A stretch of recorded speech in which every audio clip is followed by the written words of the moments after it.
Chapter 48. Atonement. Although Sinapahu succeeded in his objective and satisfied the deep-seated resentment that had been festering since his youth, the moment he heard the shout, "The king is dead," his body collapsed to the ground. His once strong body became weak and powerless. He was filled with a question he couldn't answer. What have I done? Did I intentionally kill my own father? When he realized what he had done, tears of remorse flowed uncontrollably. He bowed his head to the ground in shame, repeatedly saying, "What have I done?" When the close soldiers saw this, they approached and tried to comfort Sinapahu, saying it was an accident, and he shouldn't blame himself, Lord Foch narrated, while transporting his father's body back to the capital. Sinapahu was like a person without consciousness. His eyes were vacant, and he kept repeating, "What have I done?" He felt so remorseful that he couldn't eat or sleep, even though his mother and his queen took turns comforting him, saying it wasn't his fault. It was just an accident. He didn't intend to do it. Those words couldn't alleviate his guilt, because he knew in his heart that it wasn't an accident. Only he and his father's eyes, watching him before he died, knew the truth. Images of the love and goodwill his father had shown him in the past constantly flashed through his mind. Images of when he was a child, when his father took him to play, took him to study with teachers, bought him his favorite things. The more he thought, the more he realized his own wickedness, until he didn't know how to face anyone. Months passed, and the remorse showed no signs of fading. On the contrary, he became even more grief-stricken and self-blaming, causing the administration of the country to come to a standstill. Until one day, Sinapahu, Maharaja's mother, took him to a temple to meet a respected abbot. That visit relieved Sinapahu of his guilt because the monk suggested a way to atone for his sin by building a temple. The merit from building a temple would absolve him of the sin he committed against his father, so he immediately planned to build that temple. He chose the area used for his father's cremation ceremony, or the western part of the city, and named the temple Wat Salabap, Temple of Atonement. As for the thicket, the location where he killed his father, he built a Buddha image in the middle of the forest as another form of atonement. But it didn't have the status of a temple, because it was 13 kilometers away from the capital. Today, that Buddha image still stands in the middle of a rice field, but it is in a dilapidated state. From then on, Sinapahu became a king who only built temples.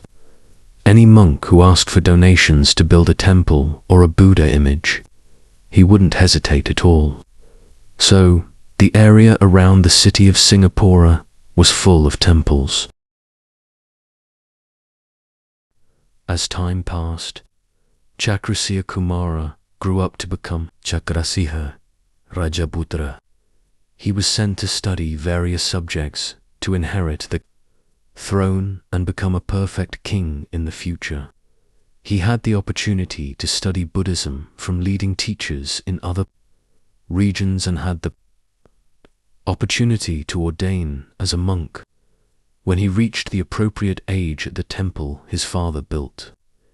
This brought great joy to Sinapahu and his queen, especially his father, who wanted to accumulate as much merit as possible to atone for his sin and believed that if his son ordained, his parents would be able to hold onto the edge of his robe and descend to heaven with him. Chakrasiya Rajaputra witnessed his father's lifelong activities, which was building temples. At that time, he had already built over 60 temples in his city, not including hundreds of other temples in other cities, as well as donating wealth to support temples and attend to every monk especially regarding the creation of Buddha images. If his father learned that any city or district was going to build a temple, he would send people to reserve to build the main Buddha image immediately. Sometimes, there were disputes between the locals who also wanted to build the Buddha image.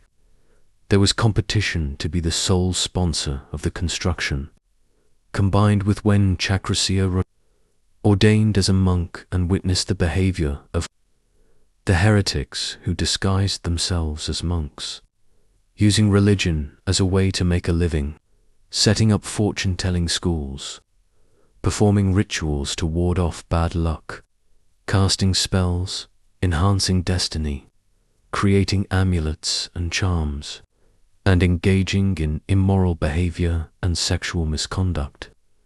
He began to question various rituals, especially those his father was adhering to. Many times, Chakrasya Rajaputra told his father about the events happening inside the temple because he had seen the behind-the-scenes closely while ordained as a monk. Inside the temple, there were many hidden agendas. Some monks intentionally ordained to seek wealth. When they got the wealth, they used it to indulge themselves, which was not the way of monks. Some used to be thugs, but just by ordaining as monks, people respected and worshipped them, especially the most important thing, the core of Buddhism, which no one paid attention to at this moment, was the matter of accessing wisdom from the Buddha within oneself, accessing a state that is the opposite of relying on external things. That is the true potential that arises from within, or the matter of wisdom. He observed that the processes that were happening and what his father was doing were all promoting reliance on external things. Especially the competition to build Buddha images to gain merit was destroying people's potential, obstructing them from relying on themselves. When they stood before the Buddha image, they would forget their own potential, their faith in the Buddha within, and become reverence that came from fear. When there was fear deep down, the feeling would inherently command that he was inferior, that his potential was less, resulting in behavior that made him rely on something, and that something was the Buddha, which was not the true purpose of the Buddha. Well, this is the origin of the disagreement between Chakrasya Rajaputra and his father. No matter how much he explained, his father would never understand. He still insisted on building temples and Buddha images, which at that time he secretly learned that his father had set a goal to build 1,000 temples before he died. Achieving such a goal required increasing taxes on the people or waging war against other cities to make them tributaries, so he could collect more tribute. Chakrasya Rajaputra pondered for a long time about what to do because changing his father's mind would be difficult, given his trauma from the sin he committed against his grandfather.